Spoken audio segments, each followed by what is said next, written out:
یعنی اشارہ کیا ہے کہ تمہارا جینا، زندہ رہنا اس میں خیر ہے،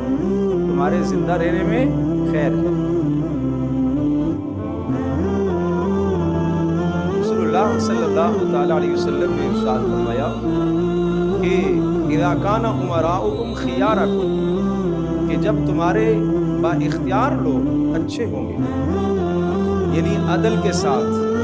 انصاف کے ساتھ فیصلے کریں گے، ظلم اور زیادتی نہیں کریں گے، اپنے ماتحتوں کے ساتھ عدل کریں گے، اپنے ماتحتوں کے ساتھ انصاف کریں گے، مال کی بنیاد پر،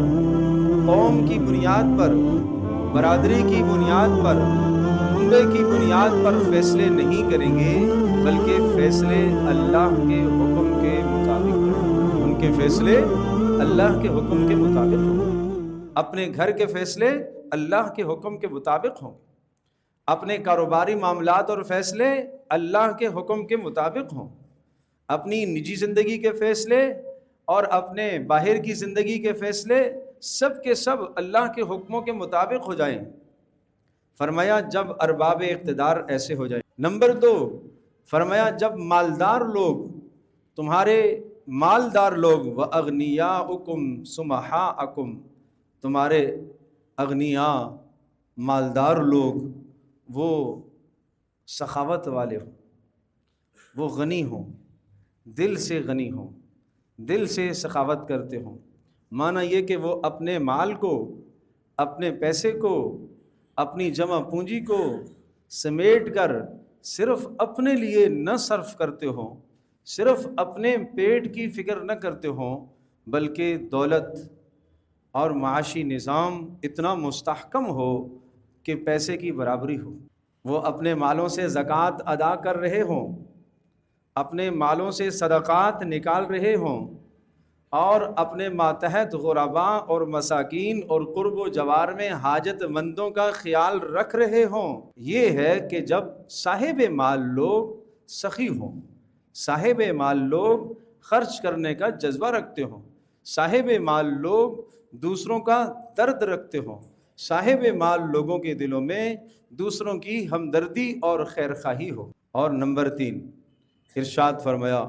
وَأُمُورُكُمْ شُورَىٰ بَيْنَكُمْ، تمہارے معاملات باہمی مشاورت سے طے ہوتے ہوں، معنی یہ کہ سارے کے سارے معاملات صرف فرد واحد کے حکم کے مطابق نہ چلتے ہوں، بلکہ گھر کے معاملات بھی، نجی زندگی کے معاملات بھی، کاروباری زندگی کے معاملات بھی، باہر کی زندگی کے معاملات بھی وہ مشاورت سے ہوں، یعنی ان معاملات کو صاحب رائے لوگ، صاحب عقل، صاحب فہم، صاحب فراست لوگ ان معاملات کو دیکھ رہے ہوں اور ڈیل کر رہے ہوں، نہ اہل قسم کے لوگ نہ ہوں۔ تو فرمایا جب یہ 3 باتیں امت کے اندر موجود ہوں، یہ 3 باتیں کون کون سی 3 باتیں؟ نمبر 1، ارباب اختیار، ارباب اقتدار عدل و انصاف کے ساتھ فیصلے کریں۔ نمبر 2، مالدار لوگ سخی ہوں، سخاوت کرنے والے ہوں، ماتحتوں کا خیال رکھنے والے ہوں۔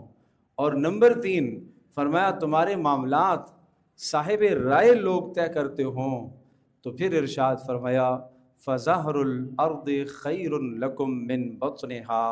زمین کے اوپر کا حصہ تمہارے لیے بہتر ہے زمین کے اندر چلے جانے سے۔ یعنی اشارہ کیا ہے کہ تمہارا جینا، زندہ رہنا اس میں خیر ہے، تمہارے زندہ رہنے میں خیر ہے، تمہارے سے خیریں وجود میں آئیں گی، تمہارے سے خیریں پھیلیں گی، تم سے لوگوں کو نفع پہنچے گا۔